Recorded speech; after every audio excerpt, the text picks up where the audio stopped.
서울에 저 노량진 쪽으로 가면요, 강남교회라고 있어요. 지금은 2,500명 정도 모입니다. 대교회가 됐어요.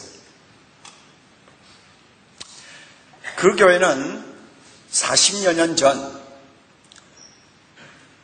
의사를 하시던 어느 분이 은혜를 받고 의사직을 포기하고, 그 당시에 그 노량진은 판자촌이에요. 그 판자촌에 가서 교회를 개척해서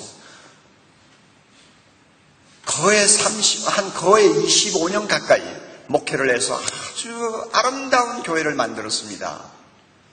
저는 그 목사님을 존경합니다. 그런데 그 목사님이 이제 연세가 많으셔서 은퇴를 한 다음에 부교역자가 몇 번 거치면서 교회가 어려움을 겪게 됐습니다. 막 교인들끼리 싸우고 젊은이가 떠나고 남아있는 사람은 등을 밀어내도 갈 데가 없는 사람들만 남고 아주 힘들어졌어요. 이런 교회입니다. 그저 한 300~400명 남아있는데요. 그때 94년도입니다. 94년도에 39살 먹는 송태근 목사라는 사람이 미국에서 공부를 하다가 그 교회에 초빙을 받게 됐습니다. 이 목사가 고민을 많이 했어요. 갈 거냐 말 거냐. 왜냐하면 교회 사정이 너무 안 좋으니까 갈 거냐 말 거냐 고민하다가, 고생스럽다고 해서 피하는 것은 교역자의 자세가 아니다. 그 양떼들을 생각해서 부담이 되어도 가는 것이 하나님의 뜻이면 나는 순종해야지, 이런 식으로 기도하다가 결국은 귀국을 했습니다. 그 교회는 참 어려운 교회입니다. 그런데 귀국을 하고 나서 그 교회 부임하기 전에 저를 찾아왔어요. 제가 아는 후배 목사입니다. 제 앞에 앉아가지고는 한숨을 푹푹 쉬고 앉아있어요. 왜 그러냐 그랬더니, 목사님 저 강남교회 초빙을 받아서 이제 부임합니다. 그런데 교회 사정이 너무 어려워요. 어떻게 해야 될지 목사님 조언을 좀 듣고 싶어요. 어느 정도 어려운데 젊은이 다 떠나고 늙은 사람은 한 300~400명 있어요. 그리고 그들끼리도 싸워요. 특별히 어려운 것은 당회인데, 장로님이 10몇 분 계시는데 자기들끼리 당회라고 앉으면 육두 문자 써가면서 막말을 막 서슴지 않는 사람들이래요. 그리고 그 중에는 쓰리킴이 있는데 이 사람들은 서로 인연을 하다가 막 화가 치밀면 옆에 있는 주방에 가서 칼을 들고 나온대요. 그리고 그들 대부분이 직업이 없는 60대 노인들이라 아침 9시면 출근해가지고 하루 종일 교회 안에 있다가 오후 5시 되면 퇴근하고 교회돈 가지고 자주 놀러 다니고 그게 낙이라는 거예요. 이런 교회를 제가 갑니다. 어떻게 하면 좋겠습니까? 이 후배 목사는 제자 훈련에 아주 철저한 확신을 가진 제 후배거든요. 가만히 들으니까 참 보통 문제가 아니야. 내가 들어도 보통 문제가 아니야. 그래서 제가 기도하는 마음으로 좀 생각을 하다가 이렇게 이야기를 했습니다. 가서 아무것도 하지 마. 주보도 바꾸지 마. 예배 순서도 바꾸지 마. 아무것도 하지 마. 아무것도 하지 말고 오로지 강단에서 예배 시간에 설교하는 그 설교에 집중해라. 그리고 기도해라. 몇 달 동안 그렇게 말씀의 전력을 담아서 전하다 보면 교인들이 너의 손에 들어오는 것을 느낄 거다. 영적으로 뭔가 중심이 잡히는 것을 느낄 거야. 그렇게 될 때까지 말씀과 기도에만 집중해라. 아무것도 하지 마. 그러다가 이제는 어느 정도 좀 영적으로 내 손에 잡히는구나 하는 생각이 들면 그때부터는 성령께서 너에게 지시하시는 대로 하나하나 행동에 옮겨라. 그랬어요. 이 친구가 갔어요. 그 다음에는 나도 정신이 없어가 다 잊어버렸어요. 한 9개월인지 1년인지 지나고 나서 두툼한 편지가 속달로 배달이 됐어요. 보니까 그 친구 목사가, 후배 목사가 보낸 편지예요. 꽤 두툼해요. 그래가지고 급해가지고 뜯어보았죠. 뜯어봤더니 딱 펴니까 처음 서두가 할렐루야입니다. 할렐루야는 좋은 편지입니까? 나쁜 편지입니까? 좋은 편지죠. 할렐루야 써놨어요. 그래서 읽는데요. 제가 감동받았네요. 정말로. 그동안에 있었던 이야기를 써놨어요. 목사님 말씀대로 제가 가서 정말 설교하는 일에 설교에만 매달렸습니다. 그리고 아무것도 바꾸지 않았어요. 그랬더니 한 2달도 안 돼가지고 교인들의 분위기가 달라지기 시작했어요. 말씀에 그들이 사로잡히는 것을 제가 보았습니다. 그래서 좀 분위기가 좋아진 다음에 한 3, 4개월 지나서 한 번은 수요일날 예배를 마친 다음에 장로님들에게 제가 부탁을 했습니다. 꼭 부산 호산나 교회하고 비슷해요. 장로님들 보고 장로님 이렇게 수요일 예배 보고 가시는데 그냥 흩어지지 마시고 저하고 10분만 기도하다 가세요. 그러니까 이 장로님들은 할 일이 없으니까 예배는 막 100% 출석이거든요. 네. 그리고 수요일 예배 마치고 돌아가도 할 일이 없는 사람들이니까 10분만 기도하자는데 아니요 할 사람이 아무도 없죠. 그러니까 당회실에 들어와가지고 같이 기도를 합니다. 이 목사님은 다 계산적이에요. 10분 이상 절대 넘기잖아요. 딱 10분 하고 기도하고 돌아갔습니다. 이렇게 몇 주일이 계속되었습니다. 한참 하다가 그 다음에 이랬대요. 오늘은 우리 기도만 하지 말고 성경 한 구절 읽고 같이 좀 생각하는 시간을 가지면 어떻겠습니까? 그랬더니 그것도 거부할 사람이 없죠. 하자고요. 그래가지고 하나님의 말씀을 피워놓고 서로 읽었습니다.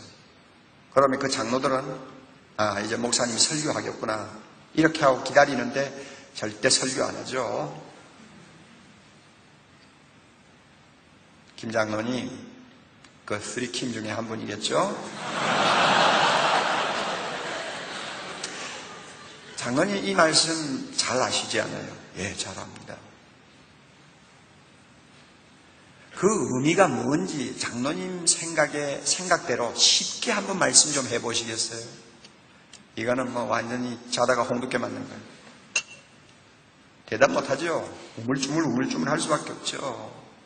그러니까 다른 장로들도 막 정신이 바짝 들어가지고 막 전부 다 성경 쳐다보고 그런 식으로 약간 접근을 해서 한 15분 성경 공부를 서로 나누면서 하고 기도하고 끝났어요. 몇 주간 그렇게 지났는데 장로님들 입에서 그 성경 공부 그런 식으로 하니까 참 재밌네요 목사님. 우리 좀 시간 좀 더 연장합시다. 이래가지고 시간이 1시간씩 늘어졌어요. 그러니까 자기들도 모르는 사이에 제자 훈련으로 서서히 발을 들여놓은 거예요. 그래가지고 당회의 분위기가 달라지기 시작했습니다.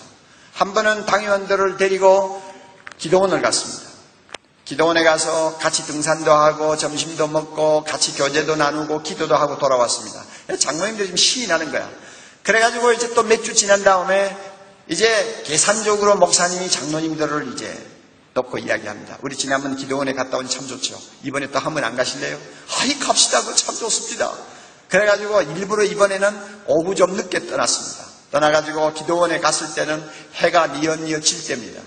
기도원 뒤에 있는 돌산에 올라가가지고 김 장로님은 이 바위에 앉아 기도하세요. 이 장로님은 저 바위에 와서 기도하세요. 전부 자리를 정해놓고 기도하도록 했습니다. 해는 뉘엿뉘엿 집니다.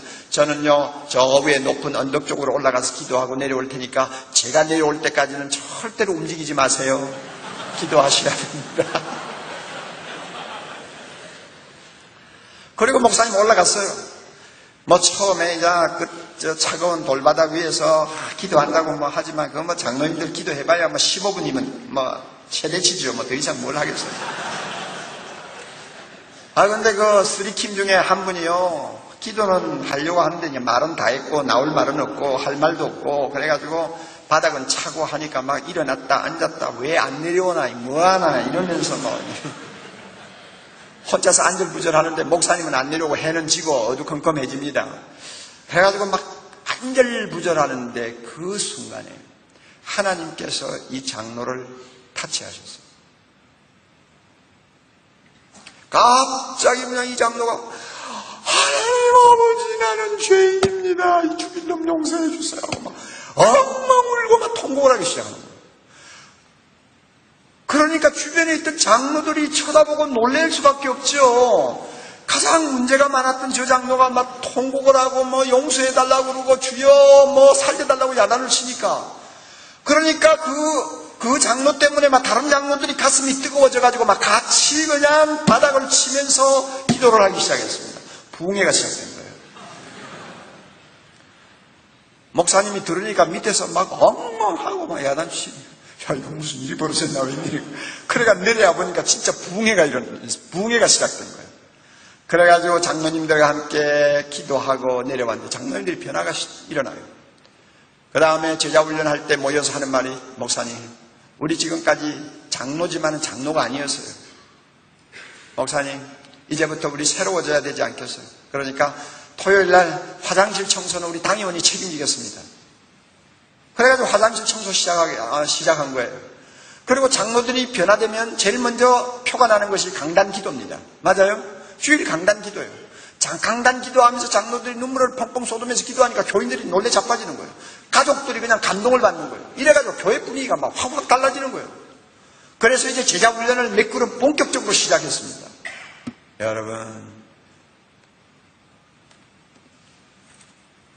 그가 가서 얼마 되지 않아가지고 참 3년도 안 돼서요. 교회 허물고요. 새 교회당 짓는 일을 했습니다. 교회가 워낙 낡아가지고. 그리고 어느 정도 철저하게 제자 훈련을 시켰냐면 장로님들을 두 그룹으로 나누었는데 새벽에 한 반, 저녁에 한 반이거든요. 두 그룹으로 나누었는데 어쩌다가 장로님 한 분이 결석을 했어요. 그러면 결석한 장로는 가만히 두지 않아. 따로 어느 날 저녁에 불러가지고 1대1로 3시간을 보충교육시키는 거예요. 그러니까 결석을 못해.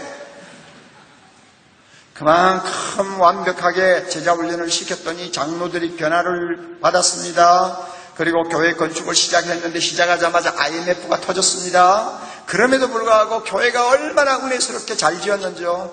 그러니 300~400명 모이던 교회가 지금 8~9년밖에 되지 않았는데 10년 채 안 되죠. 그런데 벌써 2,500명 선입니다. 교회 가보면요, 분위기가 너무너무 다릅니다. 일반 교회하고 틀려요. 지금도 제자훈련 열심히 합니다. 목사님이 힘을 다해 합니다. 그래서 그분이 이런 말을 합니다. 제자훈련은 한 사람의 인식의 근본적인 변화를 가져옵니다. 교회를 바라보는 한 사람의 시각이 바뀌면 사역은 저절로 이루어집니다. 사역보다 사람을 주목해야 합니다.